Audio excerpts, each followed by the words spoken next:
Yo cuando voy a la farmacia veo a gente mayor que lleva muchísimos medicamentos. Yo en casa tengo un armario lleno de jarabes, ibuprofenos, aspirinas y tengo que ir mirando cada X tiempo para si se ha caducado. Le dije al doctor, ¿me quita usted alguna? Dice, no, hija, dice porque te da la vida estas pastillas que te estoy dando. Con que el médico te haya recetado algo ya parece que se cura. Yo creo que es una especie de placebo.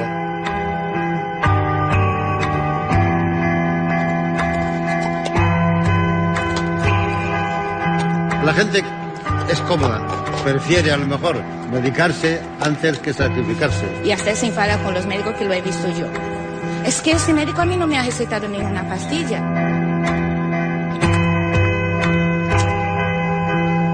Supongo que al médico le incentivan de alguna forma si prescribe ese medicamento.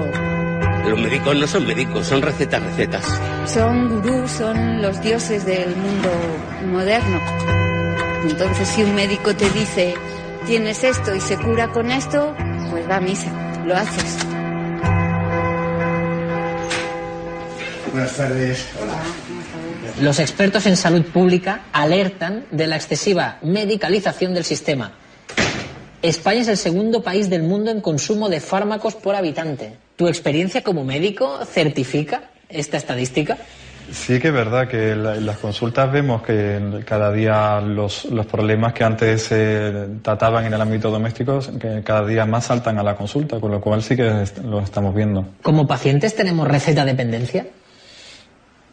Tenemos farmacodependencia. El fármaco es un recurso muy cómodo para todos, es mucho más fácil consumir un medicamento. Y entonces, bueno, hay que decirle muchas veces, no, pues no hay tratamiento para esto, ¿no? Yo creo que la medicina también tiene sus límites, ¿no? Y hay que asumirlo. Pero sí que es verdad que muchas veces se quedan se crea como una especie de vacío, ¿no? Y te preguntan, ¿y eso es todo? O sea, no va a recetarme nada. Como médico, ¿has recetado alguna vez algo, aun sabiendo que ese algo no servía para nada, pero sabías que esa persona se iba a ir más contenta? Todos los días. ¿Todos los días? Todos los días, muchísimas veces. Sí. Recetar es muy fácil. La mayoría de las veces recurrimos a ella porque o tenemos prisa o no nos queremos complicar la vida, y eso es cierto, y yo creo que también es sano que hablemos de este tipo de cuestiones, ¿no? ¿Tenéis prisa? Porque tenéis mucha cola en la consulta. Me estoy acordando precisamente de ayer en la consulta. ¿Qué pasó?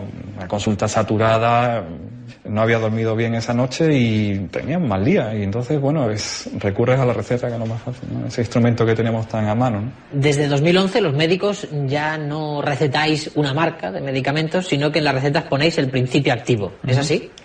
Bueno, los hay que veníamos prescribiendo por principio activo desde antes, ¿no? ¿Qué es eso del principio activo? Bueno, el principio activo no es nada más que el nombre de lo que lleva la sustancia del medicamento. ¿Por ejemplo? Por ejemplo, paracetamol.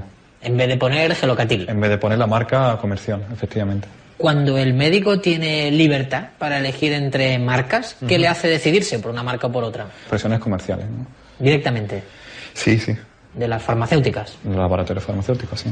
De hecho, no hay nada más que irse a un centro de salud o a un centro hospitalario a primera hora de la mañana, a las 8 de la mañana, y ver representantes de los laboratorios en la puerta de las consultas, ¿no? Lo hacen a través de material promocional que en general lo que hace es sobredimensionar los beneficios que pueda aportar ese medicamento e infraestimar los problemas que pueda acarrear su uso. ¿Estos son los famosos visitadores médicos? Los visitadores, efectivamente. ¿Y ofrecen simplemente eso, productos promocionales? Eso normalmente se viene acompañado de obsequios, que no están permitidos por ley, de invitaciones a congresos o a actividades formativas, etcétera, etcétera. ¿Tú has aceptado alguna vez un regalo de algún laboratorio, de un visitador médico? Bueno, en muchas ocasiones, incluso viajes también. ¿Sí? ¿Dónde has ido, gracias a la industria? Praga. Teóricamente era para una actividad formativa de 2 horas de duración, pero estuvimos 3 días. ¿Tú y cuántos más? Era un vuelo charter de médicos de familia andaluces, pagado todo por una gran compañía farmacéutica. ¿Y todos contentos de excursión? Bueno, la mar de bien, sí. ¿Y qué te pedían a cambio de pagarte ese viaje? Principalmente lo que buscan es que tengas una opinión muy favorable a ellos y que te deje llevar un poco por la información que te vayan dando, para que vaya calando poquito a poco. ¿Y después de este viaje a Praga, tú recetaste mucho el medicamento que te recomendaba ese laboratorio? Bueno, he de decir también que fue también un momento crítico, porque me hizo ver que no era gratis, o sea, que buscaban algo a cambio, ¿no? Y como resultado de todo esto, desde hace 4 años para acá no recibo a los visitadores médicos y la información sobre los medicamentos me la busco por otras fuentes que no son la que ellos proporcionan. Es más costosa a nivel personal porque supone en la mayoría de las ocasiones un esfuerzo personal, incluso económico, pero luego mucho más placentera porque la información que se saca luego no está contaminada por intereses comerciales. Económicamente, ¿quién sale ganando con esto de la sobremedicación? Sobre todo es la industria farmacéutica la que gana económicamente. Incluso la creación de nuevas especialidades va de la mano también en muchas ocasiones de nuevas enfermedades que se han ido generando en torno al uso de determinados medicamentos. O sea, son enfermedades que vienen con un medicamento debajo del brazo, ¿no? Pero me estás diciendo que puede haber ocasiones en las que el medicamento haya sido antes que la enfermedad. En muchas ocasiones, de hecho, la deriva especulativa de la industria farmacéutica está haciendo que cada vez sea más frecuente esto. ¿Cómo qué? Probablemente uno de ellos sea el fracaso. El fracaso, ya sea fracaso escolar, el fracaso en las relaciones sociales, el fracaso en las relaciones de pareja, el fracaso sexual. Estamos medicalizando ese tipo de procesos. Medicalizamos el fracaso. El fracaso, sí. Es muy notorio en el caso de los niños, ¿no? El fracaso escolar, cómo se está medicalizando y cada vez parece que más incluso, ¿no? ¿Pero qué se da para curar el fracaso escolar? Pues se da derivado de la anfetamina, ni más ni menos. O sea, estamos hablando de medicamentos psicotrópicos, medicamentos psicoactivos que a la larga no sabemos qué problemas pueden acarrear en estos niños. ¿Pero esto se está recetando? Sí. El trastorno por déficit de atención y hiperactividad de los niños hiperactivos, es una enfermedad que se ha creado porque había un producto farmacéutico que había que vender, ¿no? Así es el negocio.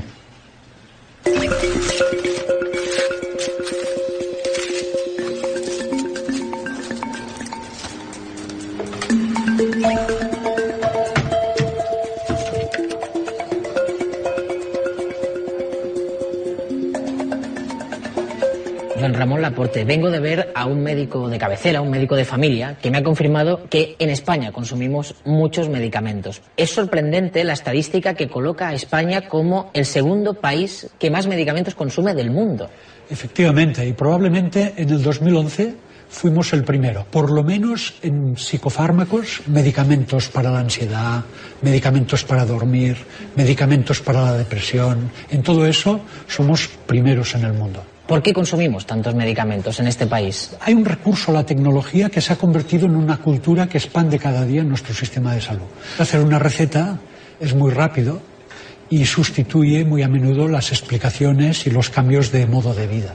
¿Hay una cifra de lo que nos gastamos en medicamentos al año en España? Sí, unos 17.000 millones de euros, de los que casi 10.000 millones en el año 2012 fueron medicamentos de los que se dispensan con receta médica del Sistema Nacional de Salud. De todo el dinero público que nos gastamos en sanidad, ¿cuánto nos gastamos en medicamentos? La cifra que ahora vale en España es 25%.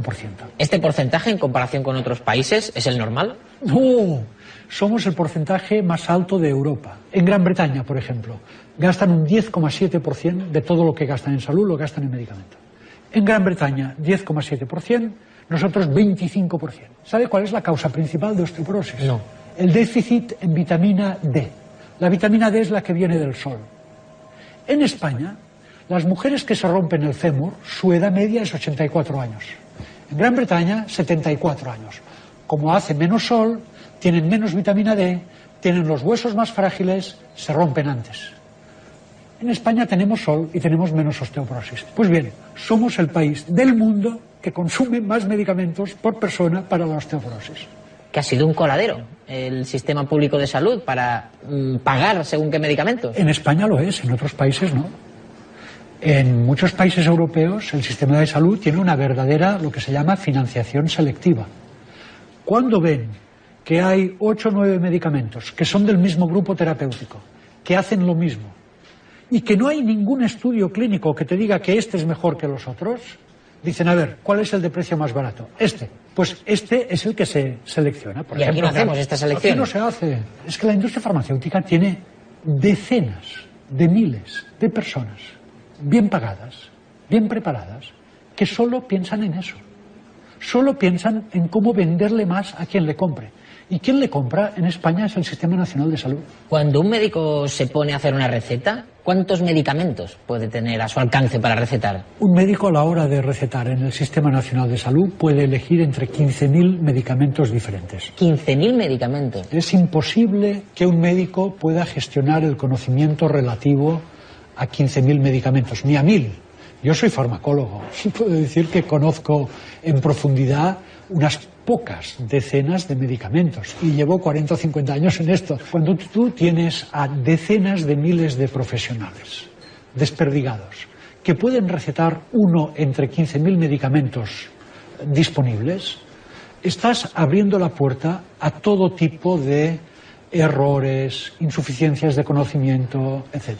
Sobre todo, si tienes en cuenta que el sistema de salud no hace nada de formación continuada de sus profesionales, no les explica las novedades, no les explica para qué sirven los nuevos fármacos. Esto se lo explican los laboratorios farmacéuticos. La formación médica continuada, que es muy necesaria, es financiada en más del 90% y organizada en más del 90% por compañías farmacéuticas aquí en España. Pero hay una relación causa-efecto entre esa formación de los profesionales médicos y que luego dispensen un tipo de medicamento. El que va a cursos de formación, y esto está demostrado en estudios, después prescribe lo que le han mostrado los cursos de formación. Es que vamos a ver, los congresos son organizados por las sociedades científicas. Las sociedades científicas son financiadas en una parte muy importante por la industria farmacéutica. Me decía un dirigente de la Sociedad Española de Medicina Familiar y Comunitaria, actualmente considerada la más independiente de la industria que hay: es que las demás sociedades dependen mucho de la industria. Nosotros, de nuestros ingresos, solo entre un 70 y un 80% proceden de la industria farmacéutica. El resto son cuotas de los asociados. Esta es una de las sociedades más independientes que hay ahora mismo en España. ¿De qué se hablan los congresos? Es una presentación de medicamentos detrás de otra. Hay un término que no entiendo cuando hablamos de medicamentos. Cuando se dice que un medicamento está bajo patente, ¿qué significa? Cuando alguien inventa algo, puede patentar este invento, y si este invento produce beneficios económicos, puede disfrutar de estos beneficios hasta 20 años desde el momento en que inscribe la patente. ¿Y esto pasa con los medicamentos? Exacto. Es decir, el precio de los medicamentos es puramente arbitrario. No tiene que ver ni con su valor ni con la dificultad de fabricarlos. El precio de cada medicamento tiene que ver, sobre todo, con si está patentado o no está. Es decir, si su patente ha caducado o no ha caducado. Cuando la patente está vigente, el precio es alto. Cuando la patente ha caducado y entran los genéricos a competir con el de marca, bajan los precios. Una pregunta muy básica, pero es que tampoco sabemos más. ¿Un genérico qué es exactamente? Un medicamento genérico es un medicamento que tiene la misma composición que el de marca con el que se compara y que es equivalente en el efecto que te va a hacer sobre el paciente. A veces hay la creencia que el genérico no es tan bueno que el medicamento de marca. Sí. ¿Qué dirían? Que está sometido a los mismos controles.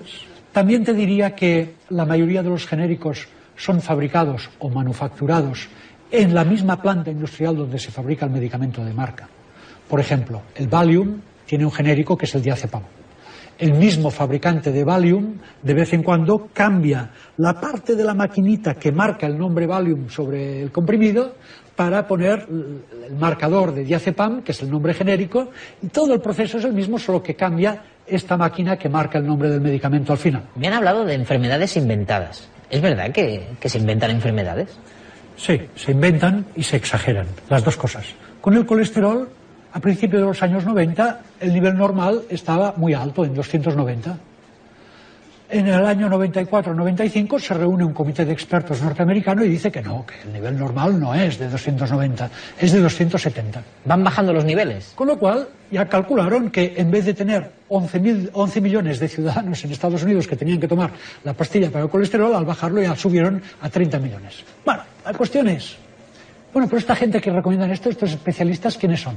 ¿Tienen lo que llamamos conflictos de intereses? ¿Y había conflictos de intereses? Eran 9 miembros, de los cuales 8 tenían conflictos de intereses. Y se define el conflicto de intereses como cobrar de una sola compañía un mínimo de $10.000 en el año.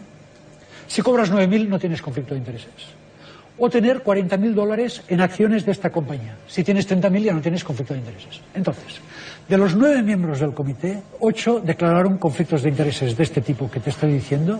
Uno tenía con 10 compañías farmacéuticas. El presidente de la comité era el que tenía más conflictos. Uno de los que había ido bajando los niveles de colesterol. Personas que obtienen de las compañías farmacéuticas unas cantidades de dinero que pueden llegar a ser superiores a sus propios salarios son los que escriben las recomendaciones sobre cómo usar los productos de estas compañías. Cuando un medicamento sale al mercado, ¿se tienen en cuenta los efectos secundarios que puede tener ese medicamento? Cuando un medicamento sale al mercado, normalmente se conocen poco los efectos secundarios. O los ¿Y qué efectos pasa si luego se indeseados. descubre que tiene efectos secundarios? De hecho, de cada 20 medicamentos que se comercializan en los últimos 15 años, ha habido que retirar, de cada 20, 4 ha habido que retirarlos del mercado. ¿Por qué? Al cabo de un tiempo, entre unos meses y unos años, porque producían efectos indeseados inaceptables, demasiado graves, que no habían sido conocidos antes de su comercialización. El medicamento es algo que, si es bien usado, nos puede hacer mucho bien a la salud. Si no está bien usado, si es excesivo, si es dado cuando no había que darlo, puede hacernos mucho daño.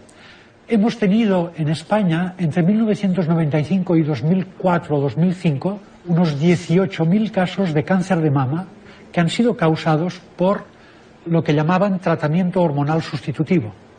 Hormonas, estrógenos y progestágenos que se daban a la mujer, y todavía se dan a algunas mujeres después de la menopausia, y que entonces se promovieron fuertemente como la fuente de la juventud eterna, etcétera. Puede haber gente que nos esté viendo y que esté pensando, este tío es un exagerado.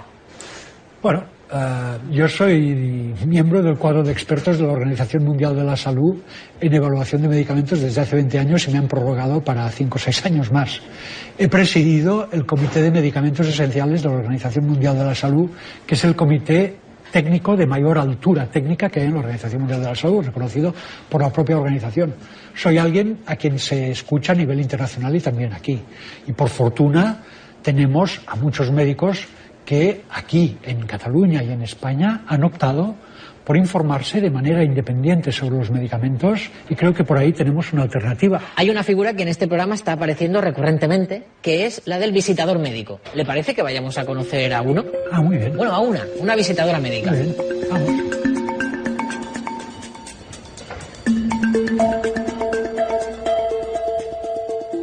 Cecilia Tena, ¿qué tal? ¿Cómo estás? Encantado. Te presenta el doctor Laporte. Encantada. Estábamos hablando de los visitadores médicos y creo que tú lo eres. Sí. ¿Todavía lo eres? No, todavía no, pero bueno, he estado 10 años en la profesión en una multinacional. Nos sentamos y hablamos contigo. Muy bien. Estamos en una sala de espera. ¿Este era un lugar habitual al que tú ibas? Podría ser efectivamente un escenario donde se desarrolla la visita médica. ¿Y en qué consiste tu trabajo como visitadora médica cuando estás ya dentro de la consulta y estás con el médico delante? ¿Qué le dices? Yo creo que si preguntáramos a un visitador médico cuál es su profesión, nos iba a decir que es un informador técnico sanitario. Informador técnico sanitario. Sí, Hombre, sí, esto sí. está muy bien, ¿no? Sí, sí. Nos iba a decir pues que se encarga de informar de las novedades terapéuticas a los médicos. Todo esto es bueno.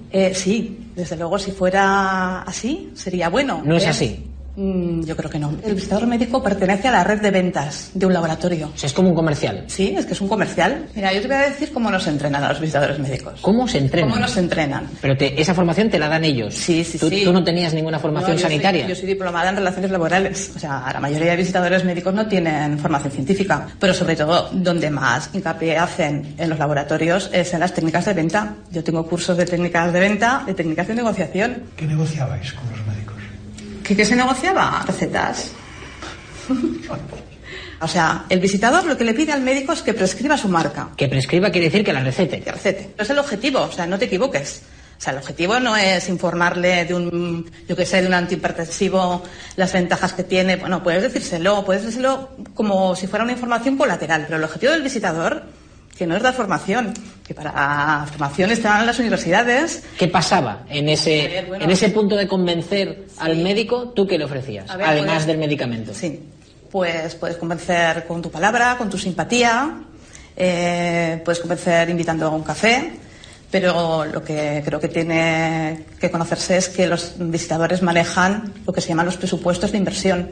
Presupuestos de inversión. De inversión. ¿Y esto qué es? ¿Un dinero? ¿Eso es un dinero? Es una inversión. Exactamente. Para ellos es una inversión. Sí, pero ¿de qué dinero estamos hablando? Un visitador podía gastar 450 euros. ¿En cada médico? En cada médico, en una comida, en una acción. Sí, sí. Yo he estado hablando con un médico de cabecera y él me hablaba, por ejemplo, de que le regalaron un viaje a Praga, con la excusa de ir a un congreso que en realidad fueron 2 horas. Sí. El resto de tiempo estuvo en Praga a la mar de bien. Sí, súper habitual. También me ha hablado de regalos un poco más, bueno, más golosos igual. Sí. En tu lista de regalos, ¿qué podía haber? Jamones en Navidad, hasta bicicletas estáticas, cámaras de fotos, todo lo que se te ocurra. Lo que pasa es que no se pueden justificar en la contabilidad de un laboratorio.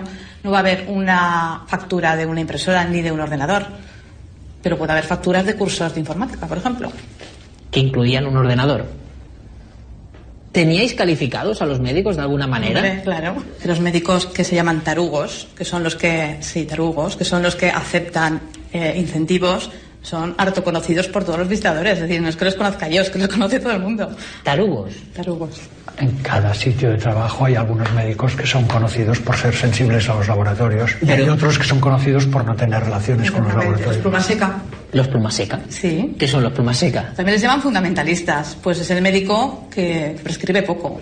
¿Hay estudios donde los médicos reconozcan que reciben regalos, incentivos? Sí. ¿Y lo reconocen? Estudios realizados aquí en España, uno que se publicó en el año 2012, y tengo aquí un resumen de resultados. Se entrevistó a más de 600 médicos, más de la mitad reciben regalos como invitaciones a restaurantes y entradas de espectáculos.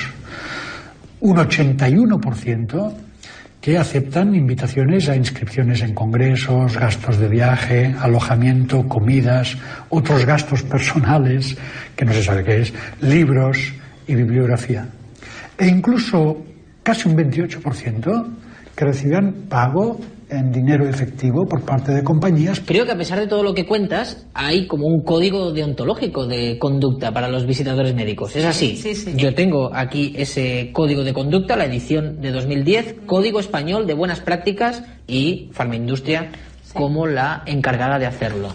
Y hay aquí unos pasajes del código que dicen: los visitadores médicos no deben emplear ningún incentivo o subterfugio como medio para que se les conceda una entrevista. No se pagará ni se ofrecerá el pago de ninguna cantidad por la concesión de la entrevista. Lo que hay aquí escrito no tiene nada que ver con lo que me has contado.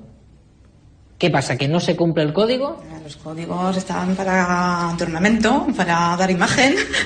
No, pero ¿Qué te voy a contar yo? ¿Esto no se cumple? Muchas veces no se cumple, evidentemente. El doctor te lo ha dicho, a ti te ha contado el médico de cabecera que recibía regalos, los estudios están ahí. Claro que no se cumplen. Es que, de hecho, pongámonos también en la piel de un médico. Con la misma sustancia se la presentan, por ejemplo, 4 laboratorios. Uno le invita al congreso, otro le regala el boli y le presenta la literatura, otro ni siquiera le... Es que es difícil, o sea, es que ¿a quién le receta ese médico? Si él piensa, a lo mejor él piensa que todos los fármacos son iguales y que... Bueno, pero hay una diferencia entre los fármacos nuevos y los viejos. Lo que se promociona más comercialmente son los fármacos nuevos, naturalmente. Pues en España, de cada 100 euros que gastamos en medicamentos, datos del Ministerio de Sanidad, 32,7 son medicamentos que no tienen ni 5 años de vida, medicamentos nuevos. Sí. En Gran Bretaña son solo un 8%, en Alemania son un 7%.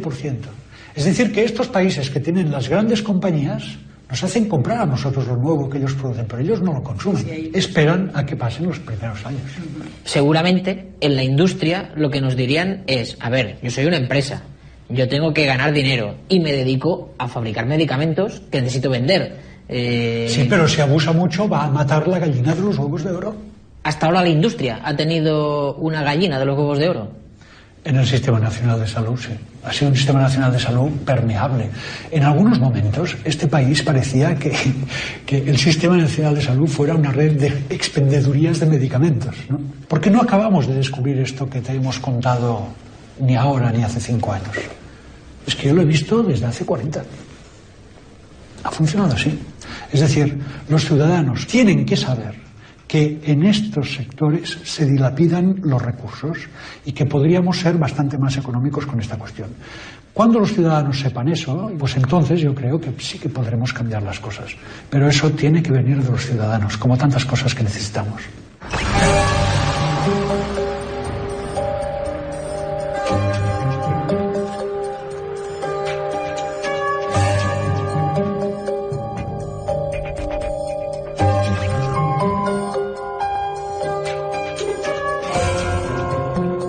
Ildefonso Hernández, tú fuiste director general de Salud Pública con un gobierno de José Luis Rodríguez Zapatero. ¿En política, cuando se toman decisiones sanitarias, se toman siempre teniendo en cuenta criterios médicos o hay otros factores que influyen? La formulación de políticas en todos los ámbitos y sanidad también tiene muchas influencias, a veces debidas, a veces indebidas, que hace que las políticas finales no sean las que tendrían mejor utilidad pública.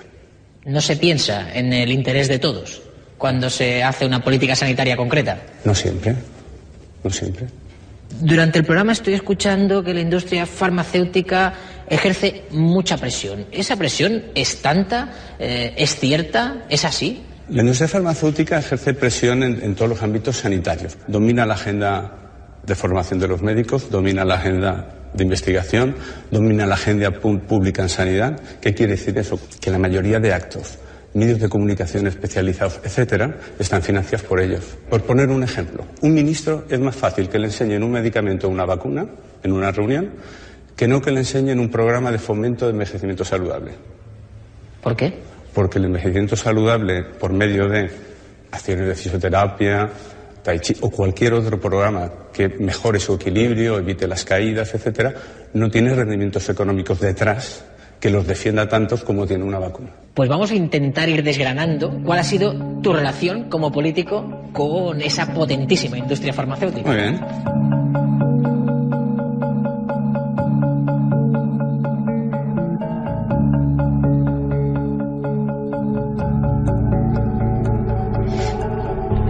Tú, cuando recibías a alguien de la industria farmacéutica que te venía un poco a hablar de su libro, ¿cómo era esa relación?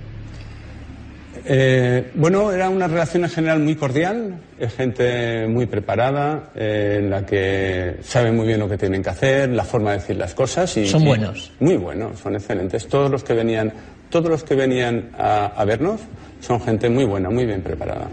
¿Qué quiere decir muy buena, muy bien preparada? Que son muy convincentes. Es fácil que convenzan a alguien. Si esto fuese un partido de fútbol, ¿las farmacéuticas le habrían metido muchos goles al sistema público de salud? En general, las farmacéuticas meten bastantes goles, porque hasta dominan los órganos reguladores. Por ejemplo, el director de la Agencia del Medicamento Europea, durante 10 años, Thomas Lundgren, pasó directamente a una consultoría para ver cómo se facilita el trabajo de la evaluación de fármacos. O el jefe de servicios jurídicos de esa agencia, de la Agencia Europea del Medicamento, pasó enseguida a una firma que asesoraba a las farmacéuticas de cómo acelerar pues, los procedimientos.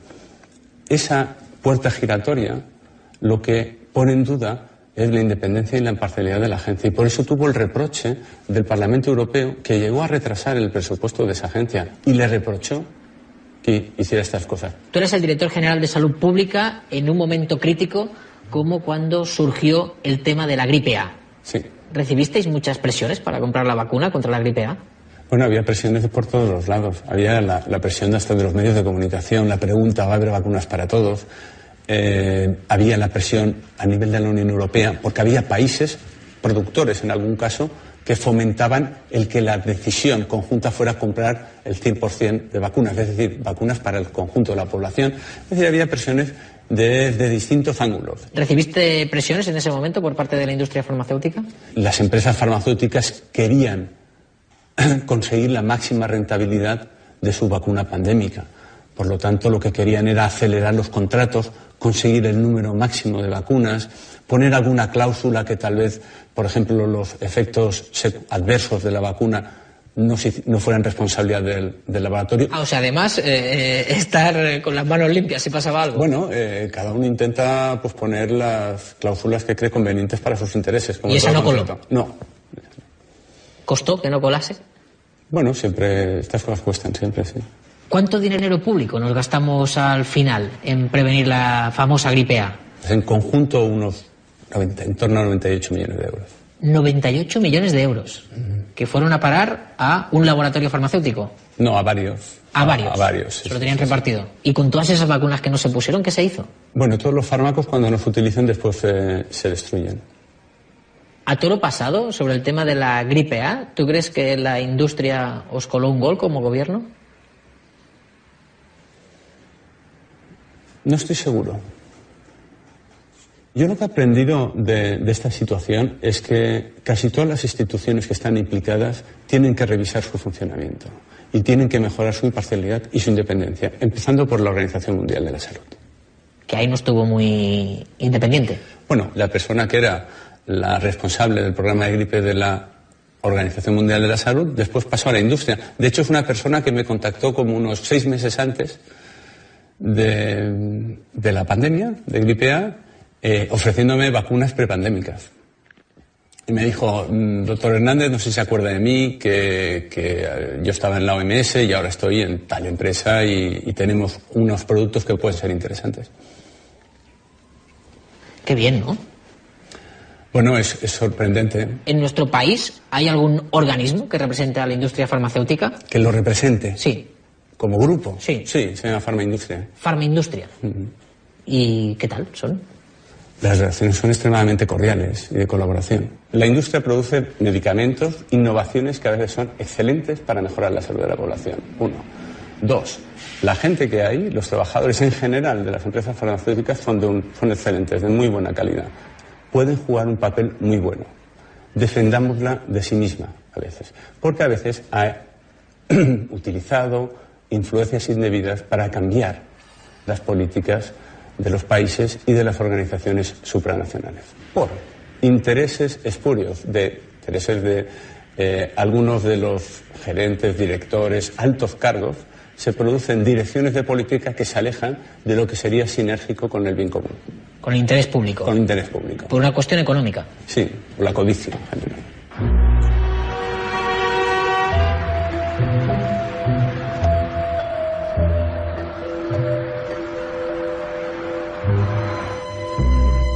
Hola.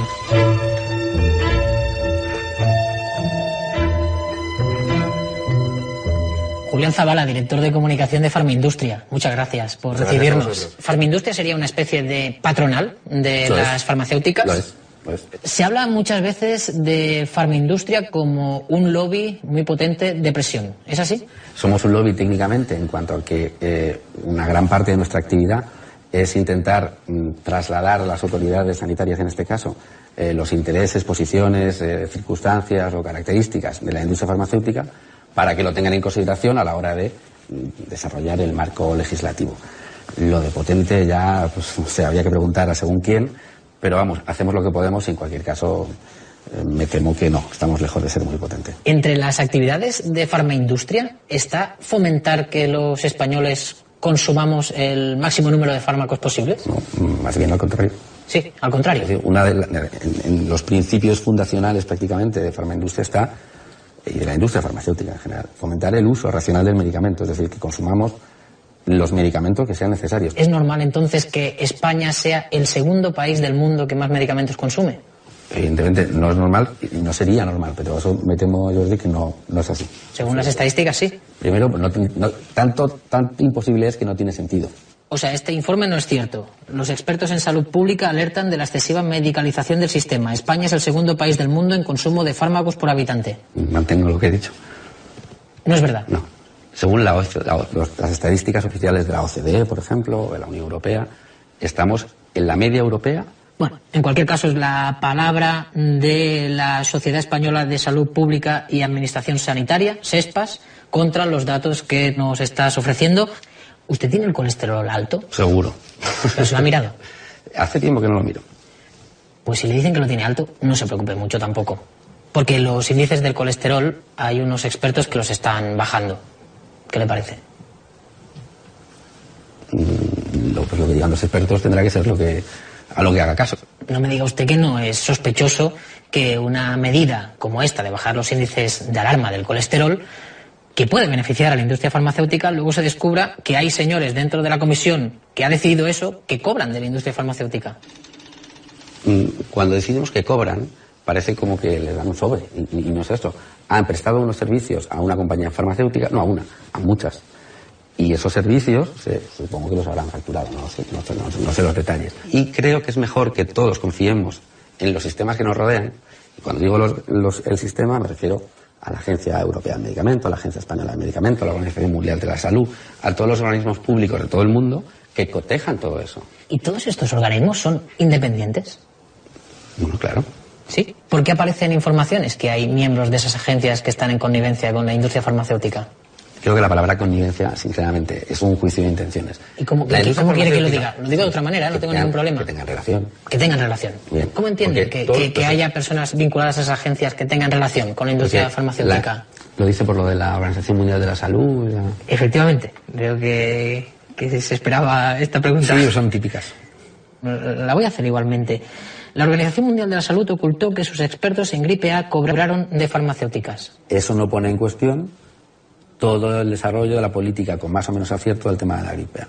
Estas afirmaciones de teorías de la conspiración pues existen, sin ninguna duda, y bueno, pues bien están. ¿Pero eso cree usted que es una teoría de la conspiración contra la industria farmacéutica? Una forma de llamarlo, no sé si es la más adecuada, pero sí. También haciendo un juicio de valor. Efectivamente, tienes razón. ¿La industria farmacéutica se inventa enfermedades? Pues hombre, yo creo que la industria farmacéutica, más que inventar enfermedades, se dedica a erradicarlas. Acusar a la industria farmacéutica de eso es, pues, tener cierta, en fin, vamos a decir, desinformación. ¿No se han creado medicamentos para enfermedades que antes no estaban consideradas como enfermedades? Por ejemplo, ¿un niño hiperactivo tiene que ser medicado? Eso solamente lo decide el médico, no la compañía farmacéutica. Lo que pasa es que si el médico ha asistido a un congreso financiado por la industria farmacéutica en la que se ha recomendado un medicamento para curar la hiperactividad de un niño, igual ese médico acaba recetando ese medicamento. Yo prefiero pensar que el médico tiene ética profesional, todos los médicos, y que saben lo que hacen. Y en un congreso científico que existen desde hace mucho tiempo y tiene que seguir existiendo, y no lo decimos nosotros, lo dicen las autoridades sanitarias, se hace para informar de cosas, y entre ellas de medicamentos. ¿No es una manera de controlar a los médicos, siendo la industria quien los forma?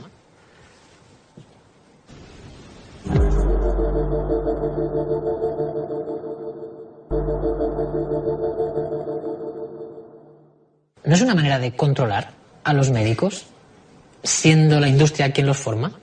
Pues se puede entender así, efectivamente, pero los congresos no los organiza la industria farmacéutica, los organiza la Sociedad Española de Reumatología o la Sociedad Española de Cardiología. Sí, pero ¿quién lo financia? No, pues lo financia la industria y no solo, también lo financian los médicos. Pero en cualquier caso, se puede hacer promoción al médico, promoción, información y puesta en el mercado de un medicamento. Y eso es lo que se hace, sí. ¿Cuál sería la misión de un visitador médico? ¿Informar o vender? Informar para vender. ¿Se convence a los médicos para que receten un determinado producto con incentivos? ¿Con regalos? ¿Con viajes? No. ¿No? Hace unos años la industria farmacéutica hizo mal muchas cosas. Y en el ámbito de la promoción, del marketing, de la relación con el médico, pues se asumieron de forma cotidiana y regular prácticas que eran malas prácticas. Se pasaron de frenada. Sin ninguna duda. No, nos pasamos de frenada. Sin duda, es un hecho. Y además mucho. Eso en su momento tuvo su repercusión, pero hoy eso no ocurre. Le voy a dar la razón en lo que dice, porque ustedes, de hecho, han publicado un código español de buenas prácticas de promoción de medicamentos. ¿Se respeta este código? No, puedo afirmar que esas malas prácticas de los años 90 radicalmente no existen. Yo he hablado con una ex visitadora médica y decía, ¿qué pasa? ¿Que no se cumple el código? Los códigos están para un ornamento, para dar imagen. No, pero ¿Qué te voy a contar yo? Pero esto no se cumple. Pues muchas veces no se cumple, evidentemente. El doctor te lo ha dicho, a ti te ha contado el médico de cabecera que recibía regalos, los estudios están ahí. Claro que no se cumplen. ¿Qué tipo de regalos se manejaban? Pues mira, desde jamones en Navidad hasta bicicletas estáticas, todo tipo de artilugios de informática. Bueno, es que todo lo que se te ocurra, cámaras de fotos. Este es un caso aislado, sin ninguna duda, además. Pues le hago referencia a otro estudio que se ha hecho a partir de una encuesta hecha con más de 600 médicos en Aragón. Es un estudio de 2011, no es de antes de la edición de este código. Dice que más del 50% de los médicos reconocen haber recibido regalos. Sí. ¿Hecho aislado también? Los regalos, eso de los regalos es muy amplio, ¿vale? Un regalo puede ser un bolígrafo o puede ser un coche. Insisto, es así. Entonces no queramos llevar siempre a que hay coches como regalos, porque no es cierto. Pero yo no he dicho coches en ningún momento. No, pero se puede decir de una forma más o menos peyorativa. Inscripciones a congresos, gastos de viaje, alojamientos, comidas, otros gastos personales, libros, bibliografía, en un 80% de los consultados. Bien, las inscripciones al congreso se hacen y están permitidas por la ley, permitidas por los hospitales, permitidas, es más... Es normal que se vaya a un congreso que dura una tarde, pero que te paguen un viaje de igual 5 días al lugar donde se hace el congreso. Eso sí que no existe. Eso no existe. No. Lo que me ha explicado a mí un médico no es cierto. Hombre, si existe, alguien lo está haciendo a escondidas, que es el ejemplo. Lo cierto, y bueno, en fin, es un hecho, pero claro, puede no creerme, es que la actividad promocional en la industria farmacéutica de hoy en día es diametralmente distinta a la que era en los años 90 y principios de los 2000. Me ha dado la sensación que ustedes no han visto con muy buenos ojos a veces la irrupción de los genéricos. No, pues no es exacto tampoco. ¿No? Evidentemente son competidores, si se quiere decir, en el mercado, pero los primeros defensores de la existencia de los medicamentos genéricos son las compañías innovadoras. Mire estas declaraciones de José Ramón Luis Yagüe, que es miembro de Farmaindustria, lo debe conocer. Compañero mío. Un medicamento genérico no tiene la misma eficacia que uno de marca. Será la primera vez que hay un titular alarmante o con cierta polémica. Pero igual el que quería alarmar era el señor de Farmaindustria diciendo esto. No, pero lo cierto es que la postura oficial de Farmaindustria y la postura oficial del señor Yagüe es la que le estoy diciendo. Entonces, ¿cómo se entiende este titular? Farmaindustria da 10 días a Bengoa, que era el consejero de salud del gobierno vasco, para que rectifique sobre los genéricos. Bengoa, que era el consejero que había introducido el uso de los genéricos.